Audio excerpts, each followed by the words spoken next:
quizás de las relaciones más perversas que se dan en la sociedad y en sus instituciones es la que se da entre políticos y sociedad, políticos y pueblo, para hablar de esa manera, al estilo de Rousseau. Y es que los políticos tienen un imaginario, aunque sea singular en cada uno de ellos, pero hablamos del imaginario que excluye la realidad, que la sustituye por el deseo político de poder y de dominación. Y además se muestra patentemente una compulsión por la inclinación y la demanda desesperada de reconocimiento de los demás. En ese sentido, la relación se vuelve una relación tóxica, como dice la gente, los jóvenes de ahora, al referirse a relaciones negativas. Pero de eso se trata, es decir, la relación entre políticos y pueblo es tóxica en el sentido de que afecta preponderantemente a las propias iniciativas y capacidades imaginarias del pueblo, compuesto por multitudes, compuesto por colectivos, por grupos, por individuos, por asociaciones, por ámbitos de relaciones. Entonces, esta capacidad o este ámbito de capacidades termina inhibida, cohibida, inclusive fragmentada por esa relación tóxica de la clase política, para decirlo de ese modo, y el pueblo y la sociedad. Entonces, al sustituir la realidad por el imaginario anacrónico de la clase política, se termina poniendo en desventaja a la sociedad y al pueblo, que pierden capacidad de estar presentes en el presente y en la realidad, y sobre todo de tener información que les permita mejorar sus posibilidades de sobrevivencia. Entonces, es una relación negativa en el sentido de que destruye, pues, la vitalidad. Es una relación, además, donde se nota de manera fehaciente no solamente el anacronismo del imaginario político, sino su propia estrechez, por así decirlo, de imaginación. Se trata de un esquematismo muy pobre, donde se sustituye la realidad por esa convocatoria a luchar contra el enemigo, y esa convocatoria es a los que se consideran amigos. Se vuelve el amigo de los políticos, el pueblo y la sociedad, cuando es un fantasma de la convocatoria, porque solo entienden pueblo lo que ellos se imaginan que es pueblo. Y se imaginan que pueblo es su público que los tiene que atender. Y se imaginan que la sociedad es la idea vaga que tienen de la sociedad. Entonces estamos ante un problema que podemos identificar como círculo vicioso de un anacronismo tóxico, de una desinformación grande, de una inhibición gigantesca y una cohibición gigantesca, de una merma de las capacidades del pueblo y las capacidades de la sociedad.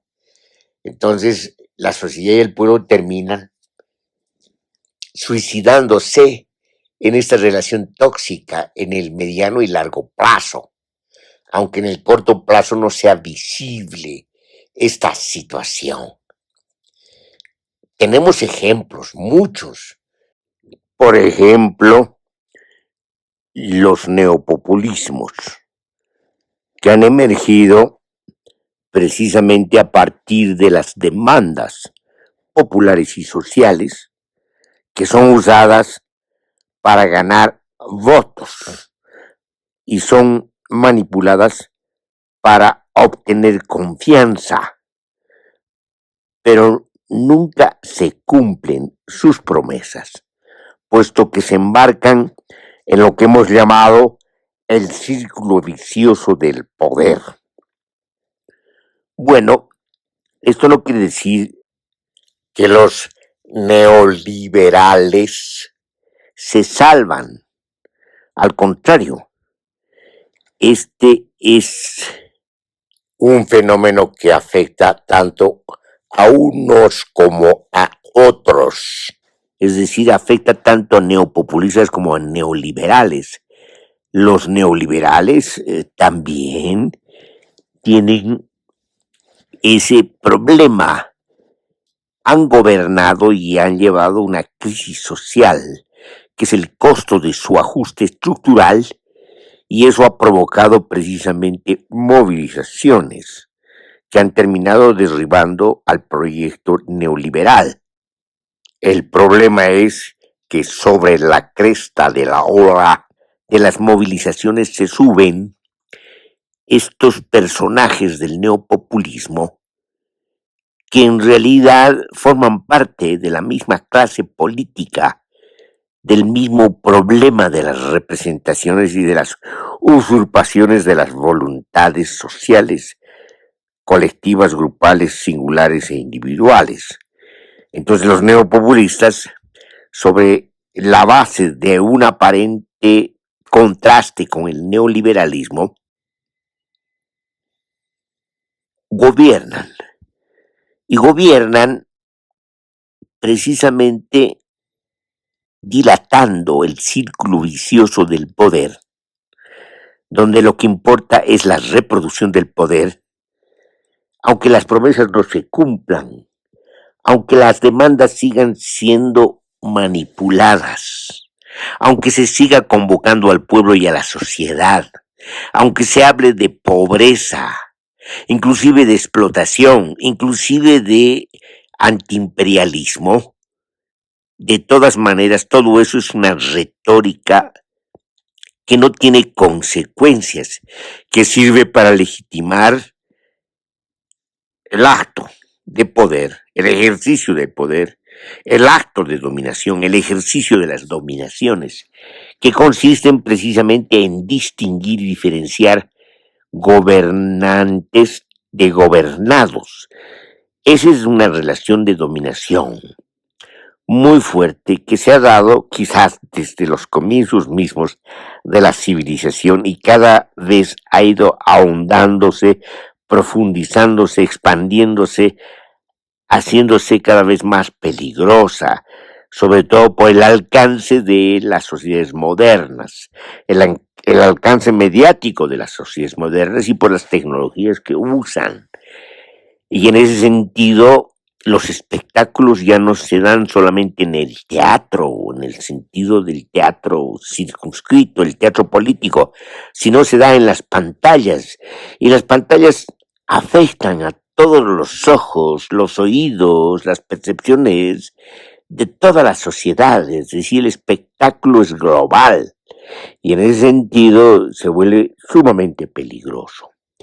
¿Por qué? Porque los que se presentan como amigos del pueblo son en el fondo aquellos que usan esa relación de amistad para usurparle al pueblo sus propias voluntades y lo más grave su propio porvenir, porque al no cumplir las promesas, al embarcarse en el circuito del círculo vicioso del poder, terminan frustrando las posibilidades las reivindicaciones y las demandas sociales. En Bolivia, la versión neopopulista que ha gobernado durante 2 décadas es la del movimiento al socialismo, MAS. Y durante 2 décadas lo que ha hecho inmediatamente después de convocar a la Asamblea Constituyente y antes nacionalizar los hidrocarburos, lo que ha hecho en la gestión de la promulgación de la Constitución cuando se debería cumplir a la Constitución y por lo tanto realizar transformaciones estructurales e institucionales, no las hizo. Lo que hizo es guardar la Constitución en la vitrina y prácticamente hacer leyes, promulgar leyes y activar decretos que están contra la Constitución. Lo que ha hecho es vulnerar, violar la Constitución y desmantelarla a la vieja usanza, prácticamente basándose en la vieja Constitución y no en la nueva, que demandaba construir un Estado plurinacional, comunitario y autonómico, pero no lo hizo. Lo que hizo es restaurar el Estado-Nación en su forma más barroca, es decir, en aquella forma donde todos los anacronismos se juntan y convergen en una especie de monstruosidad política. Entonces lo que se ha hecho precisamente es destruir lo poco que había, destruir la soberanía, porque la soberanía se basa básicamente en la soberanía del pueblo, y eso implica que la soberanía del pueblo estaba expresada en la Constitución. Al no cumplir con la Constitución, no cumple con la soberanía y no cumple con el pueblo. Y por lo tanto, lo que va a darse lugar es más bien una desnacionalización de los hidrocarburos a través de los contratos de operaciones. Eso ya es no solamente una usurpación, sino una delincuencia muy grande política contra el pueblo, que precisamente ha luchado el 2003 en la guerra del gas por la nacionalización de los hidrocarburos. Un pueblo movilizado que tenía una agenda de octubre donde se planteó la nacionalización de los hidrocarburos y la convocatoria a la Asamblea Constituyente, pero nada de esto se ha cumplido. En realidad se le ha esquilmado y se le ha hecho creer a través del usufructo de los medios de comunicación que se ha cumplido con la Constitución cuando se estaba haciendo todo lo contrario. Pero no vamos a hacer aquí una lista que ya la tenemos en otras exposiciones y en otros ensayos. Entonces lo que nos interesa aquí es remarcar que lo que se ha hecho básicamente es destruir el porvenir de un pueblo que esperaba transformaciones estructurales e institucionales. Y lo que ha ocurrido es el enriquecimiento de una casta política, de parte de la casta política gobernante, que se ha convertido en la burguesía rentista. Para dar números estimados, se han despilfarrado 200,000 millones de dólares por lo menos en una década. Se han construido empresas fantasmas, si se puede construir un fantasma.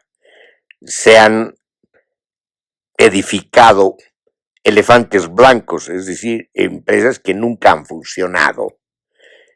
Se han despilfarrado no solamente 200,000 millones de dólares, sino se ha dilapidado o recursos del Estado en una deuda externa de 20,000 millones de dólares, una deuda interna de 20,000 millones de dólares.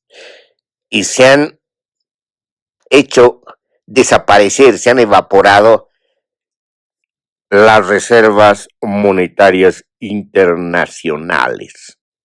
Quizás de todas las gestiones, la más vergonzosa fue la gestión antiindígena. Uno de los ejemplos, el más notorio, es el conflicto del Tigris, donde el gobierno, supuestamente indígena, se desenmascara y muestra su rostro antiindígena.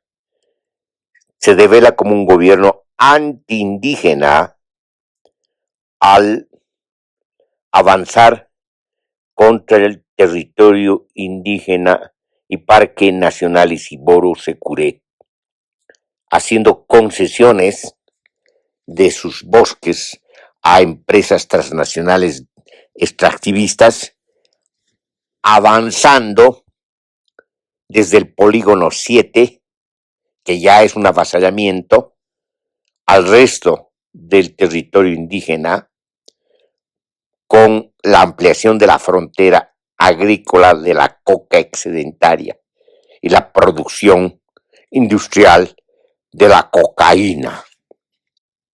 Pero este no es el único ejemplo, es decir, a lo largo de las gestiones de gobierno se han atacado los territorios indígenas, se han conculcado sus derechos consagrados en la Constitución y se les ha impuesto una ley marco de autonomías que no tiene nada que ver con el régimen autonómico que establece la Constitución, con el entramado de competencias autonómicas y menos con las competencias indígenas, que, dado el segundo artículo de la Constitución, pueden acceder de manera inmediata al autogobierno indígena, a sus instituciones propias y a su territorio, a la autogestión de su propio territorio. Sin embargo, se le impone una ley marco de autonomías para evitar precisamente que se haga esto, y tienen que embarcarse en un interminable laberinto kafkiano para conseguir autonomías que son pocas, pero además que no tienen nada de autonomías, sino están subordinadas al Estado-nación, que se hace llamar Estado plurinacional. Bueno, pues no vamos a seguir con la lista, como dijimos, están en otras exposiciones y en otros ensayos. Lo que nos interesa aquí es este presente decadente, este presente diseminado y de diseminaciones proliferantes, este presente de un derrumbe ético-moral, de un derrumbe político catastrófico, donde el partido gobernante se ha escindido en dos, y las dos se inculpan mutuamente sobre lo acaecido, sin darse cuenta que ambas han gobernado durante 2 décadas y ahora solo nos quedan ruinas del país. Sin embargo, a través de los medios de comunicación se vuelve al mismo teatro político, al mismo espectáculo grotesco, a la misma comedia donde se disputan candidaturas, donde se disputan legitimidades y legalidades del partido, como si nada hubiera ocurrido, como si no fueran responsables. Y lo peor, que a través de los medios, influenciados por los medios, el pueblo, la sociedad, no solamente están atónitas, sino les dan oídos, les prestan oídos y ven este espectáculo grosero y comedia política de quinta, y se ponen a opinar sobre el criterio, la pugna y el pugilato entre ambas partes de un mismo partido que ha destruido el país y ha asesinado el proceso de cambio.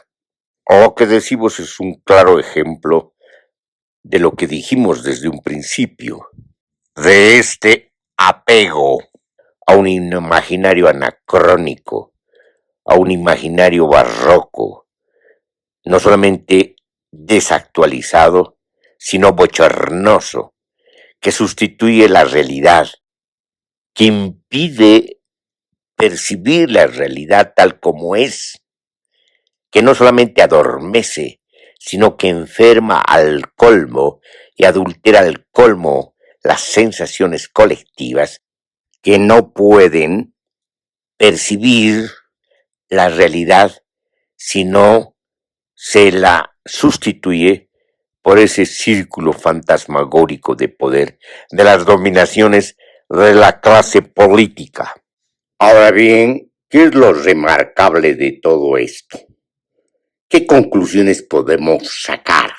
Lo que hay que remarcar es este apego a la voluntad de nada, esta inclinación por el nihilismo, este apego a la costumbre, a repetir la costumbre, a repetir los hábitos, que no son otra cosa que la perpetuación de las dominaciones, la inoculación de las dominaciones, la hendidura, el hundimiento en la carne de los diagramas de poder, o la renuncia a ser sí mismos, la renuncia a la mismiedad, a la autenticidad, a la propia potencia, a la potencia social, al aceptar una forma de esclavización entre las muchas, como si fuera la única alternativa.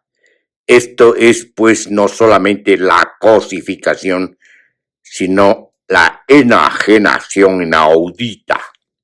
Por otra parte, de parte de los gobernantes, de parte de la clase política con toda su gama variopinta, lo que se observa es el desprecio a la gente, el desprecio al pueblo, puesto que lo consideran solamente público. No lo conocen y lo consideran un mortal que se beneficia por el sacrificio de los políticos, de los gobernantes que se entregan al pueblo y que gobiernan por el pueblo y administran por el pueblo. Este desprecio de la gente habla de sus propias miserias humanas, de su propia vacuidad, de sus propios límites, en pocas palabras, de su propia mediocridad. Bueno, es esta gente la que gobierna. Si antes destacaban en algo, ahora no destacan en nada, salvo por la evocación y el eco de los medios de comunicación que convierten todo en espectáculo estridente. Y apabulla ese espectáculo el raciocinio, el sentido, y desaparece la posibilidad de la crítica.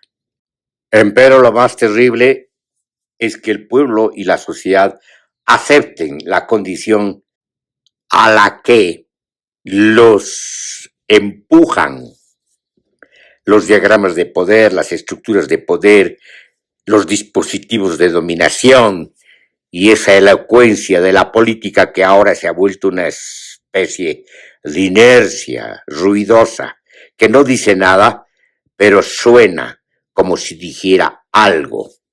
Como dijimos antes, el pueblo es cómplice. Al ser cómplice, es responsable de lo que pasa, del asesinato del porvenir. Entonces, lo más aterrante es que muestra con esto que no tiene amor a su gente, a sus descendientes, porque precisamente por esta complicidad lo que está haciendo es dejar un infierno a sus descendientes. Por esta razón, el activismo ácrata tiene que ser cada vez más radical, cada vez más interpelador, cada vez más profundo. Tiene que buscar los medios de una pedagogía política que active la potencia social, que libere la potencia social, que libere a la gente de sí misma, de ese sujeto dependiente, de las ataduras que se han acumulado a través de la historia política de la modernidad.